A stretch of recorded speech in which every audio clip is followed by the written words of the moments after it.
السلام علیکم ورحمۃ اللہ تعالی وبرکاتہ۔ مکاشفۃ القلوب کے درس میں آپ کا استقبال ہے۔ آج کا یہ ہمارا 28واں درس ہے۔ اس سے پہلے آپ نے 27 دروس سماعت کیے اور کتاب کے 30 باب مکمل ہو چکے ہیں۔ آج ہمارا 31واں باب ہے جو ترک دنیا اور مذمت دنیا کے بارے میں ہے، دنیا چھوڑنے اور دنیا کی برائی کے تعلق سے۔ قرآن مجید میں دنیا کی مذمت اور دنیا سے توجہ ہٹا کر آخرت کی جانب مائل کرنے کے لیے بے شمار آیتیں ہیں، بلکہ انبیاء کرام علیہم الصلوۃ والسلام کی بعثت کا سبب یہی چیز تھی۔ قرآن مجید کی آیتیں اتنی مشہور ہیں کہ جہاں ان کے ذکر سے صرف نظر کر کے صرف بعض احادیث کے ذکر پر ہی اکتفا کیا جا رہا ہے۔ مروی ہے کہ حضور صلی اللہ علیہ وسلم کا ایک مردہ بکری کے پاس سے گزر ہوا۔ آپ نے فرمایا، کیا یہ بکری اپنے مالک کو پسند ہے؟ صحابہ کرام نے عرض کی، اس کی بدبو ہی کی وجہ سے تو یہاں پھینک دیا گیا ہے۔ آپ نے فرمایا، بخدا دنیا اللہ تبارک و تعالی کے یہاں اس مردہ بکری سے بھی زیادہ بے وقار ہے، بے وقاحت ہے، یعنی اللہ کی بارگاہ میں دنیا کی اس بکری سے بھی کم حیثیت ہے۔ اگر اللہ تبارک و تعالی کی بارگاہ میں دنیا کا مقام مچھر کے پر کے برابر بھی ہوتا تو کوئی کافر اس دنیا سے ایک گھونٹ بھی پانی نہیں پی سکتا۔ حضور صلی اللہ علیہ وسلم نے فرمایا، دنیا مومن کے لیے قید خانہ ہے اور کافر کے لیے جنت ہے۔ مومن آخرت کی نعمتوں میں جانا چاہتا ہے، دنیا کی زندگی اسے قید لگتی ہے، اور کافر کے لیے جنت ہے، مطلب چونکہ کافر کے لیے سارا آرام اور جو بھی نعمتیں ہیں وہ اسی دنیا تک کے لیے محدود ہیں۔ آخرت میں تو اس کے لیے عذاب ہی عذاب ہوگا۔ اسی لیے فرمایا کہ دنیا کافر کے لیے جنت ہے۔ مزید فرمایا کہ دنیا ملعون ہے، یعنی دنیا پر لعنت ہے، اس کی ہر وہ چیز ملعون ہے جو اللہ کے لیے نہ ہو۔ حضرت ابو موسیٰ اشعری رضی اللہ تعالی عنہ سے مروی ہے کہ حضور صلی اللہ علیہ وسلم نے فرمایا، جس نے دنیا سے محبت کی اس نے آخرت کو نقصان پہنچایا، اور جس نے آخرت سے محبت کی اس نے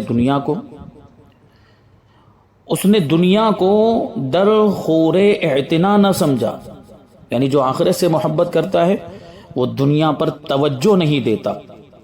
تم فانی دنیا پر باقی رہنے والی چیزوں کو ترجیح دو۔ آخرت کی جو چیزیں ہیں، آخرت کی نعمتیں ہیں، وہ باقی رہنے والی ہیں، اور دنیا کی ساری چیزیں فنا ہو جانے والی ہیں، تو فانی دنیا پر آخرت کی چیزوں کو ترجیح دینا چاہیے۔ فرمان نبوی ہے کہ دنیا کی محبت ہر برائی کی بنیاد ہے، ہر برائی کی جڑ ہے۔ حضرت زید ابن ارقم رضی اللہ تعالی عنہ سے مروی ہے کہ ہم حضرت ابو بکر صدیق رضی اللہ تعالی عنہ کے مکان پر بیٹھے ہوئے تھے۔ آپ نے پانی منگوایا تو پانی اور شہد حاضر کیا گیا۔ آپ جب اسے منہ کے قریب لے گئے تو بے اختیار رونے لگے، یہاں تک کہ پاس بیٹھے ہوئے سب صحابہ کرام بھی رونے لگے۔ کچھ دیر بعد آپ نے پھر پینے کا ارادہ فرمایا، مگر شہد اور پانی دیکھ کر دوبارہ رونے لگ گئے، یہاں تک کہ صحابہ کرام نے خیال کیا کہ شاید ہم اس گریہ کی وجہ دریافت نہیں کر سکیں گے، اس رونے کی وجہ دریافت نہیں کر سکیں گے۔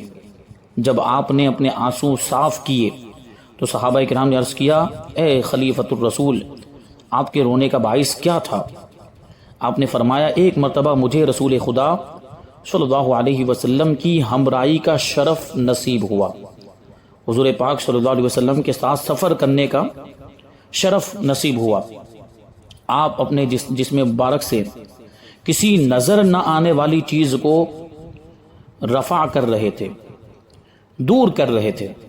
میں نے عرض کیا، حضور آپ کس چیز کو ہٹا رہے ہیں؟ آپ نے فرمایا، میرے پاس ابھی دنیا آئی تھی، میں نے اسے کہا مجھ سے دور رہو، وہ لوٹ گئی ہے، اور وہ یہ کہہ کر گئی ہے کہ آپ نے مجھ سے کنارہ کشی فرما لی ہے، مگر بعد میں آنے والے ایسا نہیں کر سکیں گے۔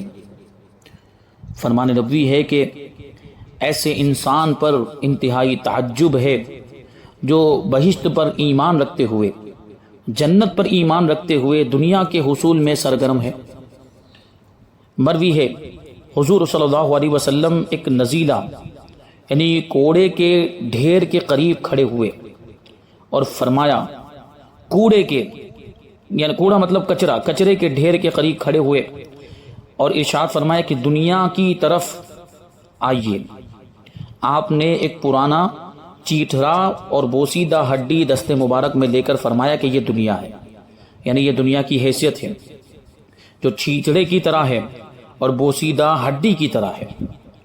اس مثال سے اس امر کی طرف اشارہ تھا کہ دنیا کی زینت اس چیتڑے کی طرح پرانی ہو جائے گی اور چلتے پھرتے انسان ان ہڈیوں کی طرح ہو جائیں گے، بوسیدہ ہو جائیں گے، یعنی سڑ گل جائیں گے۔ فرمان نبوی ہے دنیا سبز، خوش آئند اور شیریں ہے، ہری بھری اور میٹھی دیکھنے میں معلوم ہوتی ہے۔ اللہ تبارک و تعالیٰ نے تمہیں اپنا خلیفہ بنا کر بھیجا ہے اور وہ تمہارے اعمال سے باخبر ہے۔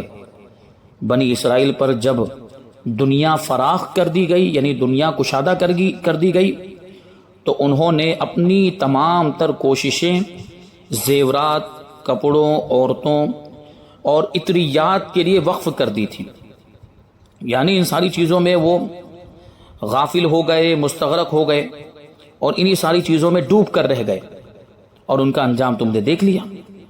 حضرت عیسیٰ علیہ السلام کا فرمان ہے کہ دنیا کو معبود بنا کر، دنیا کو خدا بنا کر اس کے بندے نہ بن جاؤ، اپنا خزانہ اس ذات کے یہاں جمع کرو جو کسی کی کمائی کو ضائع نہیں کرتا۔ دنیاوی خزانوں کے لیے تو خوف ہلاکت ہوتا ہے، دنیا کے خزانے کبھی بھی برباد ہو سکتے ہیں، چوری ہو سکتے ہیں، مگر جس کے خزانے خدا کے یہاں جمع ہوں وہ کبھی تباہ نہیں ہوں گے، وہ کبھی ضائع نہیں ہوں گے۔ آپ نے فرمایا، اے میرے حواریوں، اے میرے مددگاروں، میں نے دنیا کو اوندھے منہ ڈال دیا ہے، تم میرے بعد کہیں اسے گلے نہ لگا لینا۔ دنیا کی سب سے بڑی برائی یہ ہے کہ اس میں آدمی اللہ تبارک و تعالیٰ کا نافرمان بن جاتا ہے اور اسے چھوڑے بغیر آخرت کی بھلائی ناممکن ہے۔ دنیا میں دلچسپی نہ لو، اسے عبرت کی نگاہ سے دیکھو اور باخبر رہو۔ دنیا کی محبت ہر برائی کی اصل ہے اور ہر ایک لمحے کی خواہش نفسانی اپنے پیچھے طویل پشیمانی یعنی شرمندگی چھوڑ جاتی ہے۔ اور فرمایا کہ دنیا تمہارے لیے سواری بنائی گئی اور تم اس کی پشت پر سوار ہو، تو اب بادشاہ اور عورتیں تمہیں اس سے نہ اتار دیں۔ رہا بادشاہوں کا معاملہ تو ان سے دنیا کی وجہ سے مت جھگڑو، وہ تمہاری دنیا اور تمہاری پسماندہ چیزوں کو تمہیں واپس نہ کریں گے۔ رہی عورتیں تو ان کے صوم و صلات سے ہوشیار رہو۔ مزید فرمایا دنیا طالب بھی ہے اور مطلوب بھی ہے، یعنی دنیا طلب کرنے والی بھی ہے اور دنیا کو طلب بھی کیا جاتا ہے۔ جو خوشنودی خدا کا طالب ہوتا ہے، جو اللہ کی رضا چاہتا ہے، دنیا اس کو طلب کرتی ہے، دنیا اس کی طالب رہتی ہے اور اسے رزق بہم پہنچاتی ہے، روزی پہنچاتی ہے۔ اور جو دنیا کا طالب ہو جاتا ہے اسے آخرت طلب کرتی ہے اور موت اسے گدی سے پکڑ کر لے جاتی ہے۔ حضرت موسیٰ بن یسار رضی اللہ تعالی عنہ سے مروی ہے، حضور صلی اللہ علیہ وسلم نے فرمایا کہ اللہ تبارک و تعالی کو اپنی مخلوق میں سب سے زیادہ ناپسند یہی دنیا ہے۔ اللہ تبارک و تعالی نے اسے جب سے پیدا فرمایا ہے کبھی نظر رحمت سے نہیں دیکھا۔ روایت ہے کہ حضرت سلیمان بن داود علیہ السلام ایک مرتبہ اپنے تخت پر کہیں جا رہے تھے، پرندے آپ پر سایہ کر رہے تھے، انسان اور جنات آپ کے دائیں بائیں بیٹھے ہوئے تھے۔ بنی اسرائیل کے ایک عابد نے دیکھ کر کہا، اے سلیمان، خدا کی قسم، اللہ نے آپ کو ملک عظیم دیا ہے، یعنی عظیم بادشاہت دی ہے۔ آپ نے یہ سن کر فرمایا کہ بندے مومن کے نامہ اعمال میں درج صرف ایک تسبیح یعنی ایک مرتبہ سبحان اللہ پڑھنا میری اس تمام سلطنت سے بہتر ہے، کیونکہ یہ سب فنا ہو جانے والی ہے مگر تسبیح باقی رہنے والی ہے۔ فرمان نبوی ہے، تمہیں مال کی کثرت نے مشغول کر رکھا ہے۔ انسان کہتا ہے میرا مال، مگر اپنے مال میں جو تو نے کھایا وہ ختم ہو گیا، جو پہنا وہ پرانا ہو گیا، جو راہ خدا میں خرچ کیا وہی باقی رہے گا۔ فرمان نبوی ہے، دنیا اس کا گھر ہے جس کا کوئی گھر نہیں، اس کا مال ہے جس کا کوئی مال نہیں۔ بے وقوف ہی اسے جمع کرتا ہے، بے علم ہی اس کے لیے جھگڑتا ہے، نا سمجھ ہی اس کے لیے دشمنی اور حسد کرتا ہے، اور بے یقین ہی اس کے حصول کی کوشش کرتا ہے۔ فرمان نبوی ہے کہ جس کی سب سے بڑی تمنا حصول دنیا ہے، اللہ تبارک و تعالیٰ کے یہاں اس کا کوئی حصہ نہیں۔ اللہ تعالیٰ ایسے کے دل پر 4 چیزوں کو مسلط کر دیتا ہے۔ دائمی غم، جو دنیا کی طلب میں لگا رہتا ہے وہ ہمیشہ غمگین اور فکر مند رہتا ہے، ٹینشن میں رہتا ہے۔ دائمی مشغولیت، یعنی دنیا پھر اس کو ہمیشہ مشغول ہی رکھتی، وہ ہمیشہ دنیا میں ہی ڈوبا ہوا رہتا ہے۔ دائمی فقر، ہمیشہ کی محتاجی، یعنی ظاہری طور پر اگر آدمی کے پاس مال آ بھی جائے تو وہ اور مال کی خواہش کرتا رہتا ہے اور دنیا میں ڈوبتا چلا جاتا ہے، اور کبھی نہ پوری ہونے والی آرزوئیں۔ حضرت ابو ہریرہ رضی اللہ تعالی عنہ سے مروی ہے کہ مجھ سے حضور صلی اللہ علیہ وسلم نے فرمایا، تجھے دنیا کی حقیقت دکھاؤں؟ میں نے عرض کیا، ہاں یا رسول اللہ۔ آپ صلی اللہ علیہ وسلم میرا ہاتھ پکڑ کر مجھے مدینے کی ایک وادی میں لے گئے جہاں کوڑا پڑا ہوا تھا، کچرا پڑا ہوا تھا، اور اس میں گندگی، چیتڑے اور انسان کے سر کی بوسیدہ ہڈیاں تھیں۔ آپ صلی اللہ علیہ وسلم نے فرمایا، اے ابو ہریرہ، یہ سر بھی تمہارے سروں کی طرح حریص تھے، لالچی تھے، اور ان میں تمہاری طرح بہت آرزویں تھیں، مگر آج یہ خالی ہڈیاں بن چکی ہیں جن پر کھال بھی نہیں رہی، اور ان قریب یہ مٹی ہو جائیں گے۔ یہ گندگی ان کے کھانوں کے رنگ ہیں جنہیں انہوں نے کما کما کر کھایا، آج لوگ ان سے منہ پھیر کر گزرتے ہیں۔ یہ پرانے چیتڑے جو کبھی ان کے ملبوسات تھے، لباس تھے، آج ہوا انہیں اڑائے پھرتی ہے، اور یہ ان کی سواریوں کی ہڈیاں ہیں جن پر سوار ہو کر وہ شہر شہر گھوما کرتے تھے۔ جو اس دردناک انجام پر رونا پسند کرتا ہو اسے رونا چاہیے۔ حضرت ابو ہریرہ رضی اللہ تعالی عنہ فرماتے ہیں کہ پھر میں اور حضور صلی اللہ علیہ وسلم بہت روئے۔ روایت ہے کہ جب آدم علیہ السلام کو زمین پر اتارا گیا تو اللہ تبارک و تعالی نے فرمایا، تباہی کے لیے عمارتیں بناؤ اور موت کے لیے بچے پیدا کرو۔ یعنی عمارتیں بناؤ تو ایک نہ ایک دن وہ عمارتیں ختم ہو جائیں گی، تباہ ہو جائیں گی، اور جو بھی بچے پیدا ہوں گے ان کو بھی ایک نہ ایک دن مر جانا ہے۔ حضرت داؤد بن ہلال رحمۃ اللہ تعالی علیہ سے مروی ہے کہ حضرت ابراہیم علیہ السلام کے صحیفوں میں مرقوم ہے، لکھا ہوا ہے کہ اے دنیا، تو نیکوکاروں کی نظر میں اپنی تمام تر زیب و زینت کے باوجود بے وقار ہے۔ میں نے ان کے دلوں میں تیری عداوت، دشمنی اور تجھ سے بے توجہی رکھ دی ہے۔ میں نے تجھ جیسی بے وقار کوئی اور چیز پیدا نہیں کی، تیری ہر ادا جھوٹی اور فانی ہے۔ میں نے تیری پیدائش کے وقت فیصلہ فرما دیا تھا کہ نہ تو کسی کے پاس ہمیشہ رہے گی اور نہ ہی وہ ہمیشہ رہے گا، اگرچہ تجھے پانے والا کتنا ہی بخل کرتا رہے، کنجوسی کرتا رہے۔ نیکوکاروں کے لیے میری بشارت ہے جن کے دل میں میری رضا موجود ہے، جن کے دل میری رضا پر راضی ہیں، اور جن کے دل صدق و استقامت کا گہوارہ ہیں، ان کے لیے خوشخبری ہے کہ جب وہ قبروں سے گروہ در گروہ اٹھیں گے تو میں انہیں یہ جزا دوں گا کہ ان کے آگے نور ہوگا، اور فرشتے انہیں گھیرے ہوئے ان کی تمناؤں کے مرکز یعنی جنت میں پہنچا دیں گے۔ حضور صلی اللہ علیہ وسلم کا فرمان ہے، دنیا زمین و آسمان کے درمیان معلق ہے، لٹکی ہوئی ہے۔ اسے اللہ تبارک و تعالی نے جب سے پیدا فرمایا ہے کبھی نظر رحمت سے نہیں دیکھا۔ قیامت کے دن دنیا بارگاہ خداوندی میں عرض کرے گی مجھے اپنے دوستوں کے مقدر میں لکھ دے۔ رب فرمائے گا میں دنیا میں اس ملاپ کو ناپسند کرتا تھا اور آج بھی اسے ناپسند کرتا ہوں۔ مروی ہے کہ جب حضرت آدم علیہ السلام نے ممنوعہ شجر سے کھا لیا، وہ درخت جس سے آپ کو منع فرمایا گیا تھا، جب اس سے پھل کھا لیا تو انہیں پیٹ میں گرانی محسوس ہوئی، بوجھ محسوس ہوا، حالانکہ جنت کی نعمتوں میں یہ بات نہیں ہے۔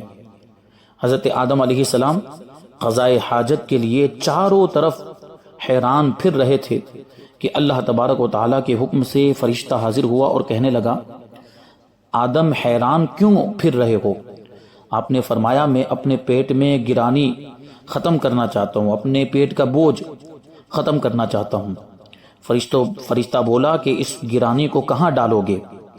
جنت کے فرش پر، تختوں پر، درختوں کے سائے میں، جنت کی نہروں کے کناروں پر؟ جنت میں ان چیزوں کی کوئی جگہ نہیں، آپ دنیا میں چلے جائیں، یعنی دنیا یہ گندگی کی جگہ ہے، اس کا مطلب یہ ہوا۔ فرمان نبی صلی اللہ علیہ وسلم ہے کہ قیامت کے دن ایسے لوگ آئیں گے جن کے اعمال حسنہ تہامہ کے پہاڑوں کے برابر ہوں گے، مگر انہیں جہنم کی طرف لے جایا جائے گا۔ صحابہ کرام علیہم الرضوان نے پوچھا وہ نماز روزہ ادا کرنے والے ہوں گے؟ فرمایا ہاں، وہ روزہ دار اور رات کا ایک حصہ عبادت میں گزارنے والے ہوں گے، مگر وہ دنیا کے دل دادا ہوں گے، اس لیے انہیں جہنم کی طرف لے جایا جائے گا۔ فرمان نبی صلی اللہ علیہ وسلم ہے کہ بندہ مومن دو خوفوں کے درمیان رہتا ہے، اعمال گزشتہ پر فکر مند رہتا ہے اور آنے والے وقت کے لیے پریشان رہتا ہے کہ اللہ تبارک و تعالیٰ کی قضاء اور قدر میں میرے لیے کیا مرقوم ہے، تقدیر میں کیا لکھا ہوا ہے۔ بندہ اپنی زندگی سے اپنے لیے بھلائی پیدا کرے، اپنی دنیا سے آخرت کو سنوارے، حیات سے موت کو اور جوانی سے بڑھاپے کو آراستہ کرے، کیونکہ دنیا تمہارے لیے اور تم آخرت کے لیے بنائے گئے ہو۔ رب ذوالجلال کی قسم جس کے قبضہ قدرت میں میری جان ہے، موت کے بعد بندے کے لیے اور کوئی تکلیف دہ چیز نہیں ہے، اور دنیا کے بعد جنت یا دوزخ کے سوا کوئی اور ٹھکانہ نہیں ہے۔ حضرت عیسیٰ علیہ السلام کا فرمان ہے کہ جس طرح ایک برتن میں آگ اور پانی جمع نہیں ہو سکتے، اسی طرح ایک دل میں دنیا اور آخرت کی محبت جمع نہیں ہو سکتی۔ مروی ہے کہ حضرت جبرائیل علیہ السلام نے حضرت نوح علیہ السلام سے پوچھا کہ آپ نے تو بہت طویل عمر پائی ہے، یہ فرمائیں کہ آپ نے دنیا کو کیسا پایا؟ آپ نے فرمایا کہ دنیا ایک سرائے ہے، مسافر خانہ ہے، ایک مسافر خانہ ہے جس کے دو دروازے ہیں، ایک دروازے سے داخل ہوا اور دوسرے دروازے سے میں نکل گیا، اتنی مختصر ہے۔ جبکہ حضرت نوح علیہ السلام 900 سال سے زیادہ حیات رہے ظاہری طور پر، پھر بھی آپ یہ فرما رہے ہیں کہ دنیا ایک سرائے کی طرح ہے، ایک مسافر خانے کی طرح ہے جس کے دو دروازے ہیں۔ مجھے ایسا لگا کہ میں ایک دروازے سے داخل ہوا اور دوسرے دروازے سے نکل گیا۔ حضرت عیسیٰ علیہ السلام سے کہا گیا کہ آپ اپنی رہائش کے لیے گھر کیوں نہیں بناتے؟ آپ نے فرمایا گزشتہ لوگوں کے یہ پرانے مکان میری رہائش کے لیے بہت ہیں۔ فرمان نبوی ہے کہ دنیا سے ڈرو، یہ ہاروت و ماروت سے بھی زیادہ جادوگر ہے۔ حضرت حسن رضی اللہ تعالیٰ عنہ سے مروی ہے کہ حضور صلی اللہ علیہ وسلم صحابہ کرام میں تشریف لائے اور فرمایا کون ہے جو اللہ تبارک و تعالیٰ سے اندھے پن کا نہیں بلکہ بصارت کا سوال کرتا ہے، بینائی، آنکھ کی روشنی چاہتا ہے؟ باخبر ہو جاؤ جو دنیا کی طرف مائل ہو گیا اور اس سے بے انتہا امیدیں رکھنے لگ گیا، اس کا دل اندھا ہو گیا، اور جس نے دنیا سے کنارہ کشی کر لی اور اس سے کوئی مخصوص امیدیں نہ رکھی، اللہ تبارک و تعالیٰ نے اسے نور بصیرت عطا فرما دیا۔ وہ تعلیم کے بغیر علم اور تلاش کے بغیر ہدایت یاب ہو گیا۔ تمہارے بعد ایک قوم آئے گی جس کی سلطنت کی بنیاد قتل اور جور و جفا پر ہوگی، ظلم پر ہوگی، جن کی امیری اور تمول بخل و تکبر سے بھرپور ہوگی، اور نفسانی خواہشات کے سوا انہیں کسی چیز سے محبت نہیں ہوگی۔ خبردار تم میں سے کوئی اگر وہ وقت پائے اور مالداری کی قوت رکھتے ہوئے فقر اور محتاجی پر راضی ہو جائے، محبت پا سکنے کے باوجود ان سے عداوت اور دشمنی پر راضی رہے، اور رضائے الہی میں عزت حاصل کر سکنے کے باوجود تواضع سے زندگی بسر کرے، تو اللہ تبارک و تعالی اسے 50 صدیقوں کا درجہ عطا فرمائے گا۔ تو یہ دنیا کی حیثیت کے تعلق سے اور اس کی بے وقاری اور بے وقاحتی کی کچھ باتیں اس کے تعلق سے بیان کی گئی ہے۔ ابھی اور بہت سی باتیں اس باب میں باقی ہیں، انشاءاللہ تبارک و تعالی اس کو ہم آئندہ درس میں شامل کریں گے۔ اللہ تبارک و تعالی کی بارگاہ میں دعا ہے کہ جو کچھ بھی بیان ہوا اس پر ہم سب کو عمل کرنے کی توفیق عطا فرمائے۔ وما علینا الا البلاغ۔ السلام علیکم۔